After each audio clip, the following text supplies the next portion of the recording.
the lesson which we are going to discuss is classic studies on leadership and leader behavior. So, by the end of this session, you will be able to know the significance of behavioral approach to leadership. You will be able to gain insight about classical studies on behavioral leadership, which includes the Ohio State University studies, the University of Michigan studies, and managerial grid. As you already know, dear students, leadership is process of social influence through which an individual enlists and mobilizes the aid of others in the attainment of collective goal.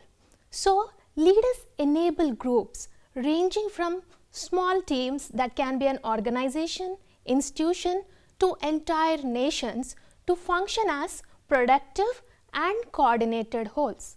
Effective leadership is so powerful that it transforms people's goals and ambitions, even their identities, and replaces self-oriented behavior with group-oriented behavior. Not surprisingly, the study of leadership spans social psychology, political science, and the organizational sciences. Leaders have enormous influence over their followers. Leaders make decisions for their followers and shape the course of their lives and even the type of people they are. And so, followers are focused on how effective their leaders are, how they are elected, how they are appointed and deposed, and whether they lead good or for evil.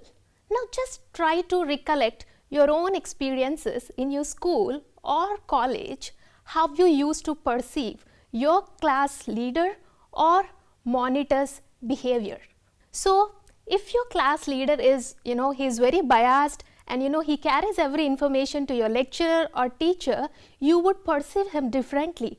Rather, if your leader is very supportive to you, he coordinates you, he is a multi-talented, then your perception about the leader would change.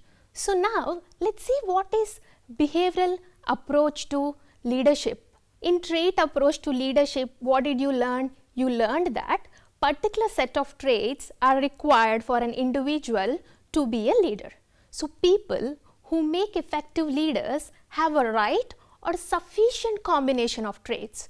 So, to put it simple, let me say the purpose of trait theory was to separate leaders from non-leaders. So, on the basis of traits, but trait theories do not offer explanations between the relation of each characteristic and its impact on leadership. So, some of the traits may describe a successful leader, but predicting successful leaders on the basis of traits alone is not a correct approach. Now, these drawbacks of trait approach made researchers shift their focus on behavioral aspect of leaders. So, I hope you got clarity like why we again emphasizing and talking about leadership, but this time we are talking about a behavioral aspect. Now, this shift in emphasis began to focus attention on actual behavior and actions of leaders as against personal qualities or traits of leaders. So, behavioral theories of leadership are based on belief that great leaders are made, not born.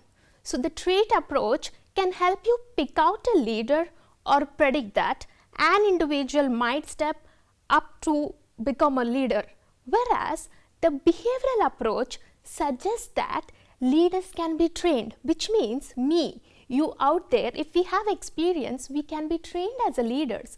Whereas a trait, if we don't have those trait qualities, we are not eligible to become a leader. So, that's the difference. So, before knowing about classic studies on leadership and leader behavior, let me first, make you understand the concept of leader behavior. So, we can define leader behavior as the process by which a person can guide, direct and influence the work of others to meet specific goals. So, which means the process of a leader, act is more important in behavioral aspect.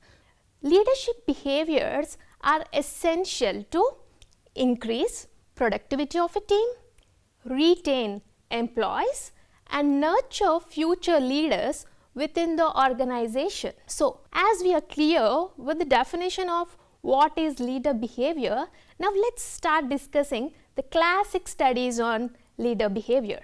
So, over the years, there have been multiple research studies in leadership behavior conducted by different institutes. But now we are going to discuss 3 studies, namely Ohio studies, Michigan studies, and managerial grid. The terminology used for the outcomes of the studies might vary, but the essence by large remains the same. So now let's discuss the first one, that is the Ohio State University studies. Around late 1940s, a group of Ohio State University researchers under the direction of Ralph Stotkill, they began an extensive and systematic series of studies to identify leader behaviors associated with effective group performance. So, 2 questionnaires were developed by Ohio State researchers to measure these dimensions of leader behavior. So, the leadership opinion questionnaire is one scale, that is can be called as LOQ, and the leader behavior description questionnaire, that is LBDQ. So, the LOQ is designed to measure leaders' perception of their own behavior. So, what leader thinks about himself, whereas LBDQ, it have almost 150 statements, measures the perceptions that subordinates have about their leader's behavior. I mean, what subordinates think they measured, and also what leader thinks about himself has also been measured. So, their results identified 2 major set of leader behaviors. Those are called as consideration and initiating structure. Now, consideration is a relationship oriented behavior of a leader.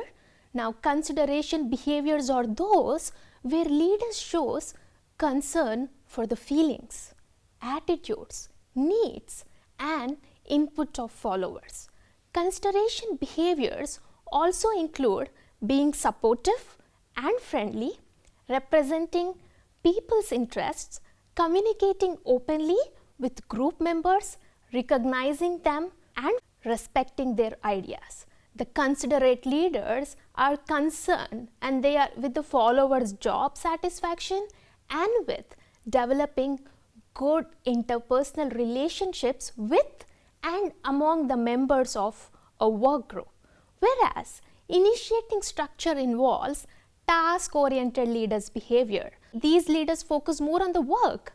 So, initiation structure includes leader behaviors that define, organize, or structure work situation. So, initiating behavior consists of scheduling work, deciding what to be done, how to be done, and when to do it, providing direction to organizational members, planning, coordinating, problem solving, and maintaining standards of performance, and encouraging the use of uniform procedures. So, if you see, the Ohio State researchers concluded that these 2 leadership behavior dimensions, that is initiating structure and consideration, were not opposite ends of a continuum. They were independent of each other. In other words, both were independently related to effective leadership. So, now if you can see this image, what they are 2 dimensions. So, one side you can see initiating structure, the other side you can see consideration. So, you can make it a combination. I mean, some leaders can be high on both dimensions, some leaders can be low on the both, or initiating structure can be high whereas consideration can be low, or it can be vice versa, that is consideration will be high but initiating structure might be low. Now, extensive research showed that leaders who rated high in both initiating structure and consideration, that is a high, were more likely to achieve high employee performance and satisfaction more frequently than those that scored high in only one of the two categories or low in both categories. So what is the finding of this study? This study says an effective leader is who have a both dimensions high. Okay. Now let's go to the second study, that is the University of Michigan studies. At about the same time, that the Ohio studies were underway, researchers at the University of Michigan also began to investigate leader behaviors. As at Ohio State, again, the Michigan researchers attempted to identify behavioral elements that differentiated effective from ineffective leaders. So, the University of Michigan team also came up with two dimensions, job-oriented and employee-oriented leader behaviors. So, you can call it as job-oriented or job-centered or production-centered. Okay? So, job-oriented leaders tend to place a strong emphasis on getting the work done than on the welfare and motivation of employees. So, such behaviors are devoted to supervisory functions such as planning, scheduling, coordinating work activities and providing the resources needed for task performances, whereas employee-oriented leader behaviors are those who place strong emphasis on the welfare and motivation of subordinates. So, these leaders take personal interest in the need of employees and embraced individual differences among the members. So, the Michigan studies reported that leaders who were employee focused and determined to build strong relationship with followers were most likely to achieve high level of performance satisfaction. Okay? So, if you can see this image, have you found the difference between Ohio studies image and this? There are two dimensions, but they are not independent like in Ohio studies. If you can see, it's a line. One side you can see job centered, the other side you can see employee centered, which means these are the two dimensions of the same continuum. So, that is a major difference between Michigan studies and Ohio studies. These dimensions of behaviors, of course, correspondingly close to the dimensions of initiating structure and consideration. So, the similarity of the findings from two independent groups of researchers added to their credibility. So, this is all about Michigan studies. So, now let's go to managerial grit. Robert Blake and Jane Moulton in 1960s proposed a graphic portrayal of leadership styles through a managerial grid. The grid depicted two dimensions of leader behavior. One is concern for people, that is accommodating people's need and giving them priority. Okay? And the second one is concern for production, that is keeping tight schedules, progressing on the work. With each dimension, they range from low, that is 1, to high, that is 9. That in one dimension, it ranges from 1 to 9. Whereas in other dimension also, it ranges from 1 to 9, which means 9 into 9, it creates 81 different positions in which the leader style may fall. But overall, these 81 cells can be classified or clustered into 5 quadrants. So, the 5 resulting leadership styles, the first number indicates x-axis, the second number indicates y-axis. So, if you see the first one, what is saying? It is saying impoverished management. The score is 1, 1, which means the leader scores on both dimensions, that is on people related aspect and job related aspect, they scored 1, 1 only. So, managers with this approach are low on both the dimensions and exercise minimum effort to get the work done from subordinates. The leader has low concern for employee satisfaction and work deadlines, and as a result, what can be happen? Obviously, we can guess there will be a disharmony and disorganization prevail within the organization. They exert minimum effort to get required work done and to maintain interpersonal relationship. The leaders are termed ineffective, wherein their action is merely aimed at preserving their job and seniority, and they're least bothered about the other aspects. The second one is task management. Here you can see the score of a manager is 9 and 1. So 9 is on x-axis, that is work related. So these managers are high at work related aspects, whereas the y-axis score is 1, which means they concern low for their employees. And this management style is also called dictatorial or perish style. Here, leaders are more concerned about production and have less concern for people. So the employees' needs are not taken care of and they are simply a means to an end. The leaders believe that efficiency can result only through proper organization of a work systems and through elimination of people wherever possible. Such a style, yes, of course, can definitely increase the output of organization, but in short run, due to the strict policies and procedures, high labor turnover is inevitable. Turnover means the exit of employees from an organization will be higher. I mean, more employees might leave the organization in less time. So that is nothing but labor turnover. And the third style is middle of the road. As name itself is indicating, the leaders score 5 and 5. So this is basically a compromising style wherein the leader tries to maintain a balance between goals of company and needs of people. The leaders does not push the boundaries of achievement, resulting in average performance for organization. Now this is essentially a compromising approach in which the manager tries to avoid conflict with subordinates whilst pushing for moderate production. The major downside of the approach is the danger that neither employees nor production needs are fully met. So both the parties are not satisfied.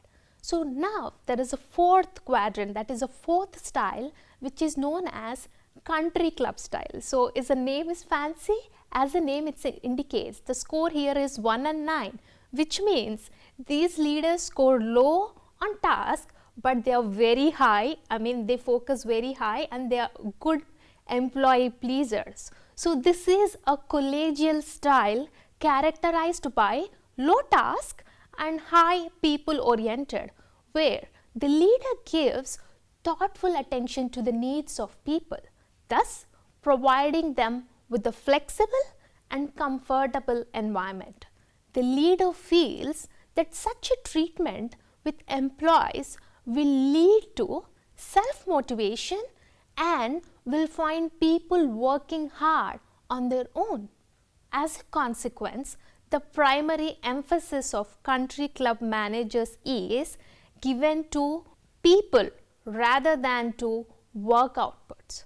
The resulting working atmosphere is therefore usually quite friendly and easygoing. However, a low focus on task can hamper production and lead to questionable results. Now come the fifth style, that is team management. As you can see here, the score is 9 and 9. So this style is characterized by high people and task focus and has been termed as most effective style according to Blake and Mountain. The leader feels that empowerment, commitment, trust and respect are the key elements which will automatically result in high employee satisfaction and production. This approach relies heavily on making subordinates feel that they are constructive parts of organization by encouraging teamwork and commitment, involving them in decision making and showing respect and mutual trust. Later, Blake and his team created two more additional managerial styles apart from these 5, which are often considered to be combination dependent on situation of the previous 5. These two are known as paternalistic and opportunistic style. So, in paternalistic style, managers are described as switching regularly between country club and task management leadership style. They are often supportive and encouraging, caring for the needs of individuals within their team whilst simultaneously being very defensive of their decisions. So, have you found the difference? So, they are also defensive. They will generally not delegate any true responsibilities for tasks and will not consult on decisions with team members, but will instead dictate the terms of a role. Whereas opportunistic style, the managers can be, they can be found across any of the managerial grid depending on the situation. So, these leaders favor their own individual needs, moving from quadrant to quadrant on the grid to align themselves with a style which will suit them at any one time.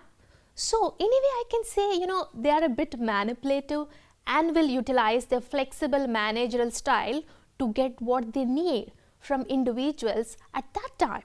So, the managerial or leadership grid is used to help managers analyze their own leadership style through a technique known as grid training. So, this kind of training is still offered to managers to know what is the style, and they can make some alterations in their behavior. A training is provided aimed at basically helping leaders reach to the ideal state, that is 9 and 9. So, this is a third studies, that is managerial grid. So, these 3 things typically reflect the perspective of behavioral approach to leadership. As everything have pros and cons, so let's see what is the criticisms of behavioral approach. This approach does not take into consideration the situational variables. A particular leadership style may be effective in one situation, but it may not be so effective or ineffective in other situation. In fact, the situation determines the effectiveness of a particular leadership style, is it not? And this approach also do not consider the time factor.